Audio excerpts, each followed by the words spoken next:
Të nderuar shikues, përshëndetje, do jemi së bashku në edicionin informativ këtu në kanalin 7, ku ndër të tjera do të ndiqni. Ish kryetari i Partisë Demokratike Lulzim Basha dëshmon në SPAK pyetet për protestën e 21 janarit të vitit 2011, kur në bulevard u vran 4 persona. Kryeministri Rama merr pjesë në forumin e paqes në Paris, kritikon Europën duke deklaruar se po humbet thelbin e saj duke mos patur planin e saj të paqes. Kryetaria e Këshillit të Lartë të Prokurorisë raporton në Parlament vakanca sillin zgjatje të hetimeve, vendet bosh plotësohen vitin tjetër. Arsenali armëve i zbuluar në një furgon i përkiste 3 grupeve kriminale në Tiranë, Laç dhe Burrel, automjeti mbante logo të rreme për t'i shpëtuar kontrolleve.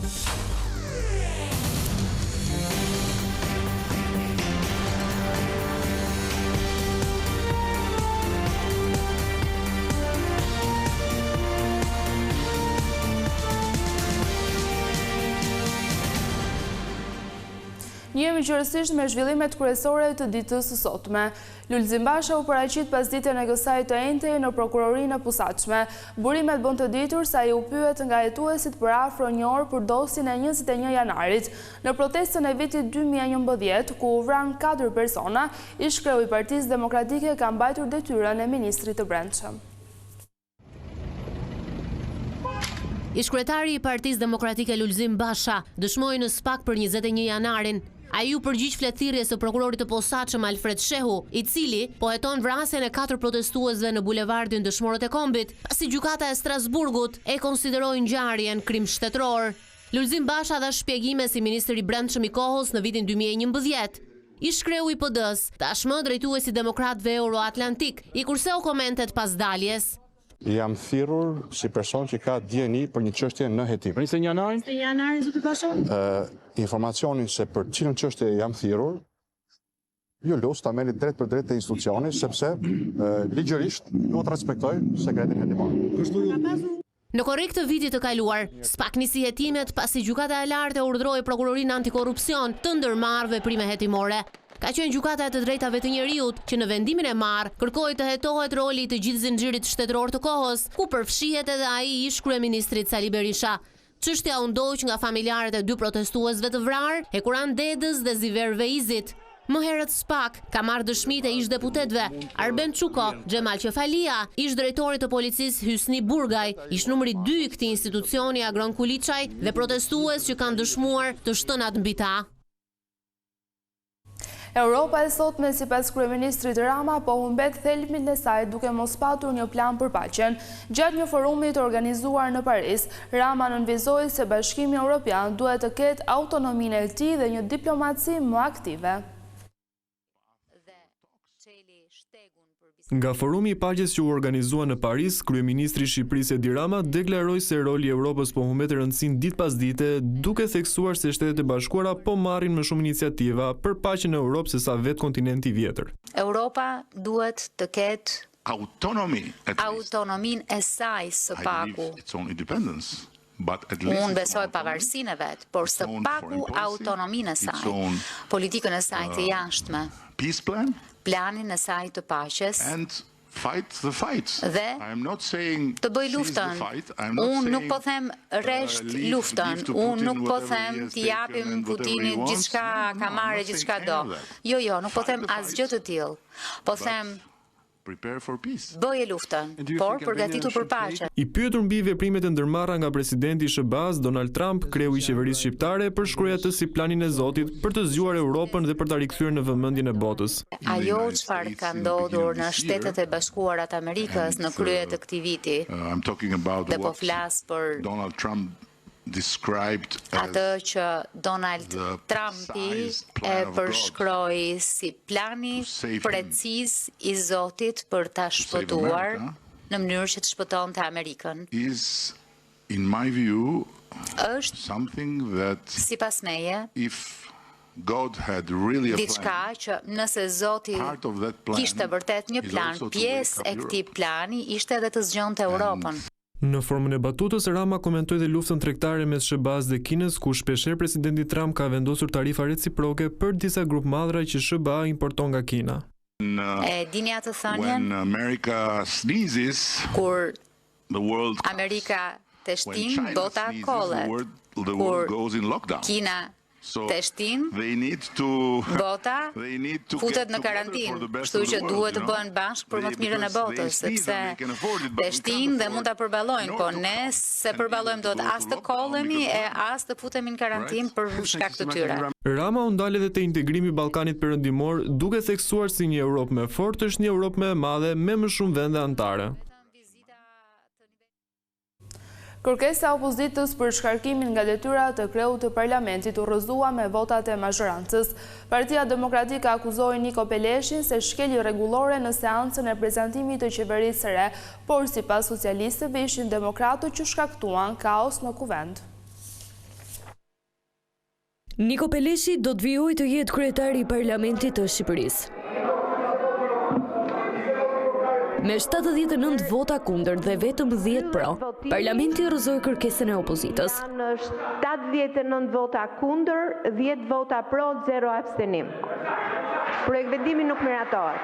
Gjatë prezantimit të raportit, Ivi Kaso pretendoi se Peleshi nuk ka ruajtur bazat institucionale, por ka përjashtuar opozitën nga debatet. Kjo kërkesë e bazuar në këto shkelje nuk është thjesht një çështje e drejtimit të një seance. Kjo është çështje e funksionimit të kuvendit si institucion.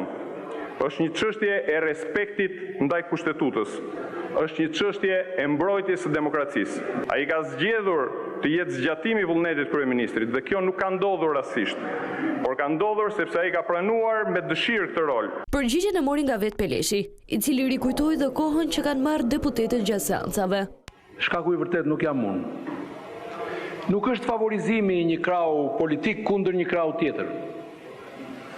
Vetëm në 2 seancat e fundit, për shembull, majoranca ka folur 291 minuta, kundrejt 439 minuta të opozitës, pra 60% të kohës e ka patur opozita.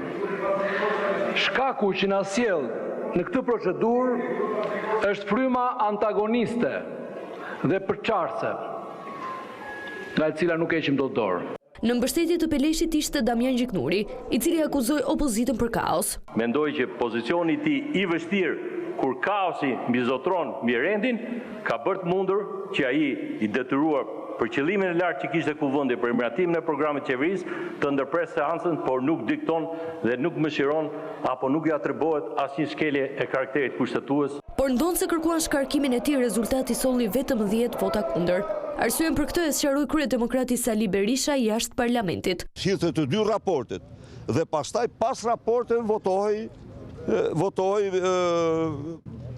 mosbesimi ndaj kryetarit. Kërkesa e opozitës erdhi pasi Partia Demokratike pretendoi se kreu i parlamentit Niko Peleshi shkeli rregulloren e kuvendit gjatë seancës së prezantimit të qeverisë së re. Mungesa e prokurorëve për shkak të vettingut ka sjellë problematika veçanërisht në zvarritjen e çështjeve.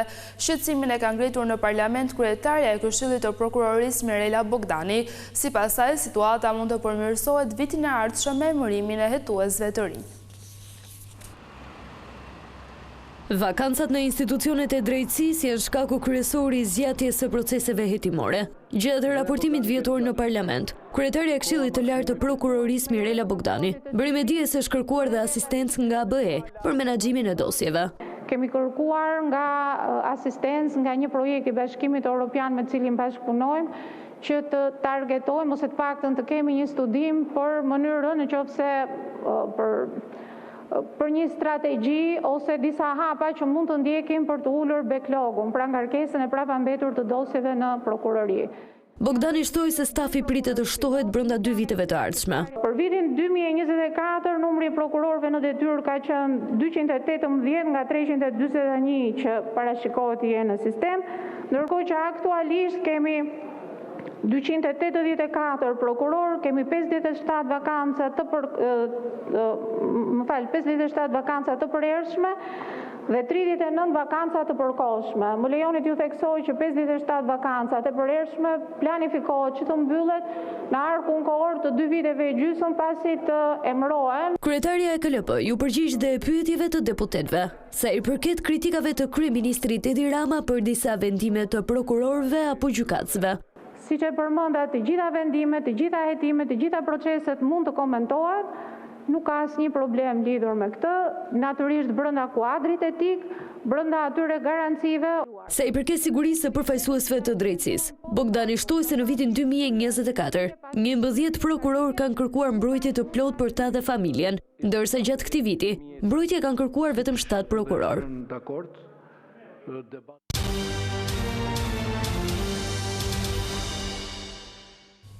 Vrasësi i 41 vjeçarit nga Tirana u shfaq i penduar në gjykatën e Beratit, e cila vendosi ta lërë pa afat në burg. Kristo Mema tha se e goditi me thik Keli Hoxhën pasi kishin debatuar për kalin që autori e përdorte për të shëtitur turistët.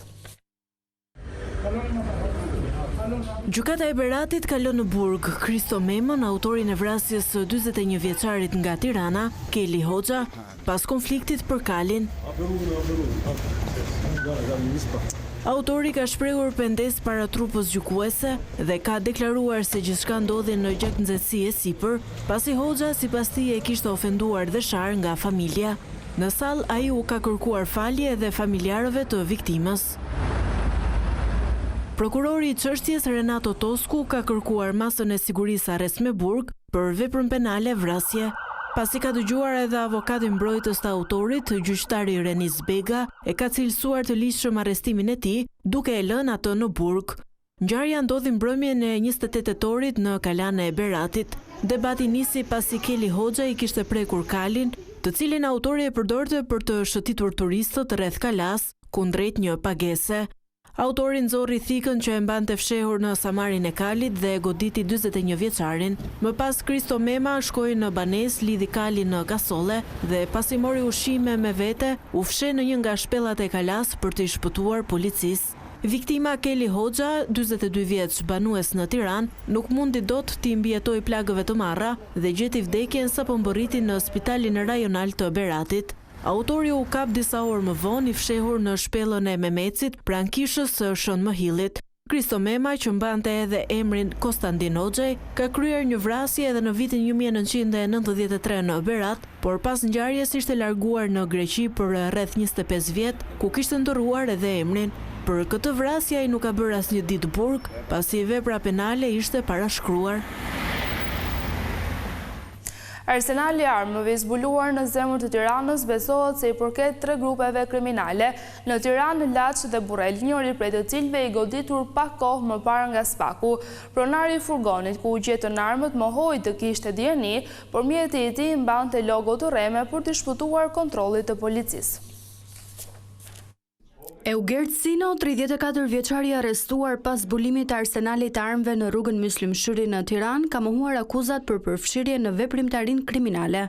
Edhe pse furgoni brenda të cilët i gjetën armët është në emër të tij, Sino ka thënë se nuk e ka idenë se kush mund t'i ketë futur brenda. Furgoni prej kosh ka qenë i parkuar në afërsi të rrugës Myslim Shyri dhe agentët e policisë prej disa javësh po e vëzhgonin për të parë se kush fshihet pas trafikut të armëve. Ndërkohë blut kanë shpallur në kërkim 2 persona. Në këtë foto ku duket mjeti i sekuestruar nga policia, furgoni ishte kamufluar me mbishkrime për punimin e rrugëve. Kjo sipas hetuesve është përdorur si mbulim nga autorët në mënyrë që mjeti të mos ndalohej apo të kontrollohej nga patrullat e policisë. Gjatë kontrollit në makinën e 34 vjeçarit, policia gjeti dhe sekuestroi një sasi të konsiderueshme armësh. U sekuestruan 12 armë zjarri të markave të ndryshme, 6 armë automatike, 5 snajpera, 1 silenciator, 17 kryera me armë zjarri, 15.000 fishek, pjesë armësh dhe pajisje për shpërthime në distancë, municione të tjera si dhe uniforma policie. Sipas burimeve, armët dyshohet se i përkasin një grupi kriminal që është goditur më parë nga SPAK. Hetuesit kanë dyshime se armët ishin planifikuar për t'u përdorur në ngjarje kriminale nga grupe të tjera që veprojnë në Tiranë, Laç dhe Burrel.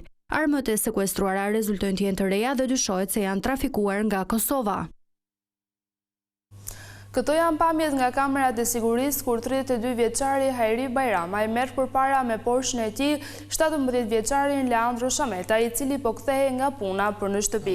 Me shpejtësi skoter dhe në gjendje të dehur, Hajri Bajramaj përplasi për vdekje adoleshentin mes natën e të martës në Vlorë. Ndërkohë këtu të njëjtë, gjykata e Vlorës vendosi masën e sigurisë arrest në burg për 32 vjeçarin, i cili akuzohet për veprën penale, shkelje rregullave të qarkullimit rrugor dhe drejtimi automjetit në gjendje të dehur.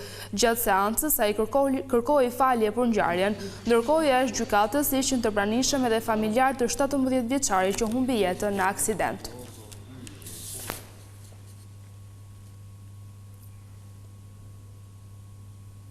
Ndërkohë, një tjetër aksident i rënd ka ndodhur në aksin rrugor Korç-Bilish në afërsi të fshatit Dishnis, ku një person ka humbur jetën.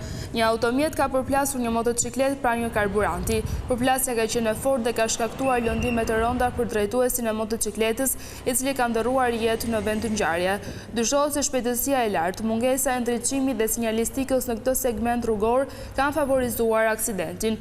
Rruga Korç-Bilish njihet si një ndër akset me numrin më të lartë të aksidenteve në qarkun e Korçës për shkak të trafikut të dendur dhe kushteve të papërshtatshme.